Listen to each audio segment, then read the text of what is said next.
Olá e bem-vindos. Olha, hoje o material que a gente vai analisar é bem diferente do que a gente costuma fazer. Não é um estudo, nem um relatório. O que temos aqui é, na verdade, o roteiro de um áudio. Quase um podcast, assim. Foi criado por uma escola pública brasileira, a Escola Estadual Professora Beatriz do Vale. E é basicamente um convite para o ano letivo de 2026. E o que me saltou aos olhos de cara não foi nem o conteúdo em si, mas o formato. Quer dizer, uma escola pública usar uma linguagem de podcast para se apresentar, isso por si só já é uma baita declaração, né? Totalmente. Já mostra o tipo de comunicação que eles querem ter. Quebra com aquela coisa formal, quase burocrática, que afasta a escola da comunidade. O formato já começa a contar a história. Exato. A forma já é o conteúdo. E a nossa missão aqui é justamente essa: mergulhar nesse conteúdo, desconstruir a proposta pedagógica que eles estão apresentando. E, felizmente, eles dão um norte bem claro. O tema central para 2026, que amarra tudo, é um tripé: identidade, pertencimento e inovação. Ok, vamos lá.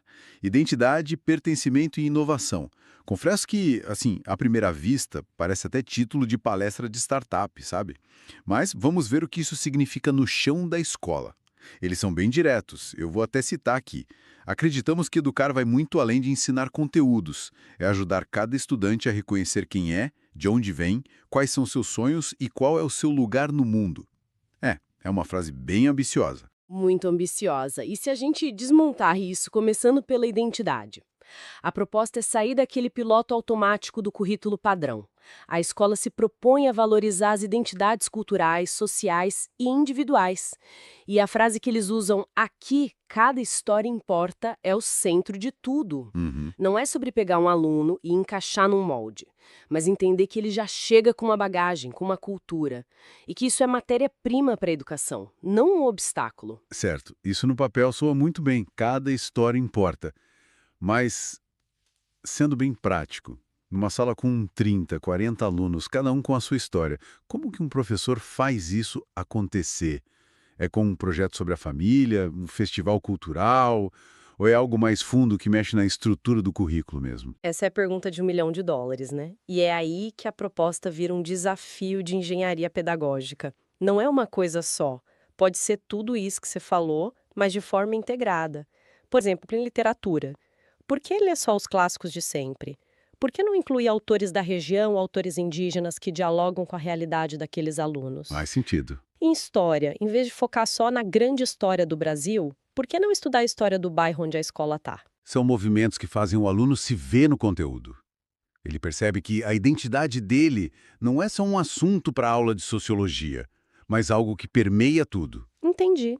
Então a ideia é que o aluno se reconheça no que está aprendendo, que a escola conversa com a vida dele, e isso me leva a uma conexão quase óbvia, porque o indivíduo não existe no vácuo, certo? Exato. Se o primeiro passo é fortalecer o quem eu sou, qual é o próximo? Como é que a escola faz essa ponte entre o indivíduo e o coletivo? E aí, imagino, entra o segundo pilar. O pertencimento. É precisamente essa a ponte. E o pertencimento, na visão deles, é mais do que só se sentir bem-vindo. O texto fala em ser um espaço de encontros, de diálogo, de respeito e de transformação. A palavra-chave aqui, para mim, é construção. A ideia é que todo mundo sinta que está participando de uma grande construção coletiva. Ah, interessante. Deixa de ser um lugar onde o aluno vai para receber um serviço e passa a ser um projeto do qual ele é parte. O sentimento de pertencer nasce daí, da participação, de ter voz. Mas isso cria uma expectativa gigantesca para a escola. Ela deixa de ser só uma instituição de ensino e vira quase um centro comunitário, um hub social. Isso é sustentável para uma escola pública com todas as limitações que a gente sabe que existem? Não é uma promessa difícil demais de cumprir? É difícil, sem dúvida. É uma visão de longo prazo, uma estrela guia. Mas não significa que precisa de um orçamento milionário para começar. O pertencimento se constrói em coisas pequenas, sabe? É ter um grêmio estudantil com poder de decisão real. É criar conselhos de pais e mestres que pensem em soluções juntos. Certo. São projetos em que os alunos mais velhos ajudam os mais novos. É mais uma mudança de cultura do que de investimento. É transformar a mentalidade de a escola para a nossa escola. Ok. Então, o quadro que está se formando é um indivíduo forte na sua identidade, que se sente parte de um grupo seguro, com voz. Mas, para isso tudo funcionar hoje em dia, a escola não pode continuar fazendo as coisas do mesmo jeito de 30 anos atrás. E acho que é aí que entra a peça final do quebra-cabeças, a tal da inovação. E é interessante a ordem que eles escolheram. A inovação não vem primeiro, como um fim em si mesma. Ela surge como uma ferramenta a serviço da identidade e do pertencimento. Quando o texto fala em práticas pedagógicas inovadoras, criativas e significativas, ele está perguntando que novas formas de ensinar a gente pode usar para que cada aluno se sinta reconhecido e parte do grupo. Faz todo o sentido. Mas, sempre que se fala em práticas inovadoras, eu fico com um pé atrás. Não se corre o risco de cair na armadilha da metodologia da moda? Cada ano é uma coisa nova. Sala de aula invertida, gamificação. Como é que se garante que a inovação é realmente significativa, como eles dizem, e não só fogo de artifício para parecer moderno na foto? A palavra-chave que eles usaram é o antídoto para isso: significativas. A inovação pela inovação é vazia. Nesse contexto, a inovação tem que responder à pergunta: isso ajuda a cumprir nossa missão? Uma tecnologia nova só é válida se ela for uma resposta melhor para os desafios de fortalecer a identidade e o pertencimento. Por exemplo, usar tecnologia para alunos produzirem documentários sobre suas famílias, seu bairro. Aí sim, a inovação está a serviço de um propósito, não é modismo. E eles conseguem amarrar essa filosofia toda numa frase de efeito, quase um grito de guerra. Criar, refletir e agir, sempre. É direto, fácil de lembrar, mas vamos ver se para em pé. Criar parece a parte mais óbvia, né? É inovação em ação. Sim, criar é o convite à experimentação. É dizer para professores e alunos que o erro faz parte, que eles podem tentar coisas novas. E não é só criar no sentido artístico. É criar soluções para problemas da escola, criar novos projetos, é colocar a criatividade como uma competência central, não um hobby. Ok, criar tá claro. Agora, refletir. Confesso que essa palavra pode soar um pouco passiva, um tanto acadêmico demais, sabe? Como que eles transformam a reflexão numa ferramenta ativa e não só num exercício de filosofia que se esquece 5 minutos depois? Ótima provocação. Eu acredito que, no modelo deles, a reflexão é o motor que lidera a criação à ação. Não é uma reflexão etérea, mas prática. É um momento de parar e perguntar: ok, a gente criou isso, funcionou, o que a gente aprendeu? O que daria para fazer diferente? E tem também a dimensão ética. Por que estamos fazendo isso? A quem beneficia? Essa reflexão impede que a criação e a ação sejam impulsivas, vazias. É o que transforma informação em conhecimento de verdade. E essa reflexão, então, deságua no agir? Para mim, essa é a parte mais desafiadora de todas. É fácil ensinar sobre cidadania num livro. Outra coisa é fazer os alunos quererem agir com responsabilidade, empatia e compromisso. Isso não se ensina numa prova de múltipla escolha. Não mesmo. O segredo está na autenticidade. A ação precisa ter um propósito real para o aluno. Por exemplo, em vez de só estudar sobre problemas ambientais, os alunos podem desenvolver um projeto para reduzir o lixo na própria escola, ou criar uma horta comunitária. Quando eles veem o resultado concreto da sua ação, o ciclo se completa. O agir deixa de ser uma obrigação curricular e passa a ser uma expressão do seu pertencimento, da sua identidade. O lema, portanto, não é uma lista, é um ciclo. Criar leva a refletir, que inspira a agir, que gera novas ideias para criar.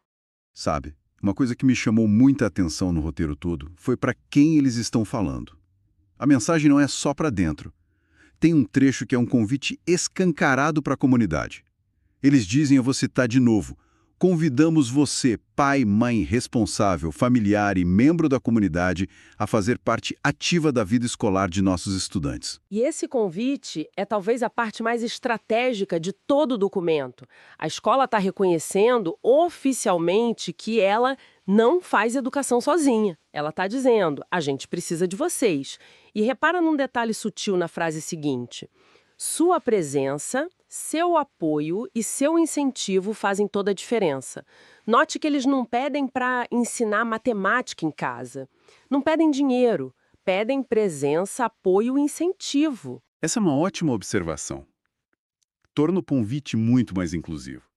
Um pai ou uma mãe que trabalha o dia todo, que talvez tenha pouco estudo, não consegue ajudar no dever de casa, mas pode perguntar como foi o dia, pode aparecer numa reunião, pode valorizar o esforço do filho. Isso é muito poderoso. Mas, sendo o advogado do diabo aqui, essa ênfase tão grande na parceria não pode gerar frustração se a comunidade não responde como esperado? Ou pior, não pode acabar culpando a família se o aluno não vai bem? É um risco real. É um equilíbrio muito delicado.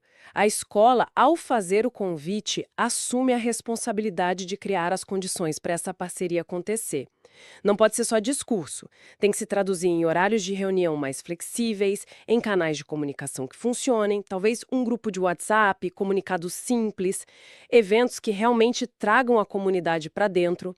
A ideia não é transferir a responsabilidade, mas compartilhar. É o maior desafio dessa visão: gerir as expectativas e as realidades de toda uma comunidade. É um trabalho constante de construção de confiança. Então, depois de desmontar tudo isso, o que a gente tem na mão? Fica claro que este roteiro da Escola Beatriz do Vale é muito mais do que um simples convite de início de ano. É um verdadeiro manifesto. Um manifesto que posiciona a educação não como uma linha de montagem, mas como um processo de desenvolvimento humano, integral. Eles estão dizendo que a missão deles, antes de preparar para o vestibular, é ajudar a formar pessoas. Pessoas que se conhecem, que se sentem parte de algo maior e que estão prontas para criar o futuro. Exatamente.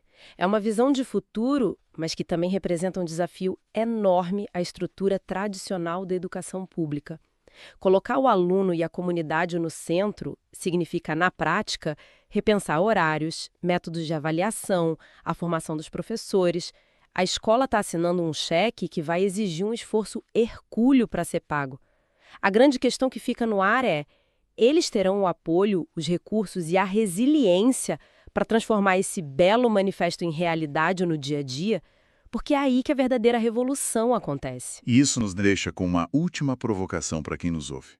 Se uma instituição de ensino define sua missão a partir de identidade e pertencimento, antes mesmo de mencionar as disciplinas do currículo, que impacto a longo prazo essa inversão de prioridades pode ter na forma como uma geração inteira de alunos se vê e vê o seu poder de ação no mundo?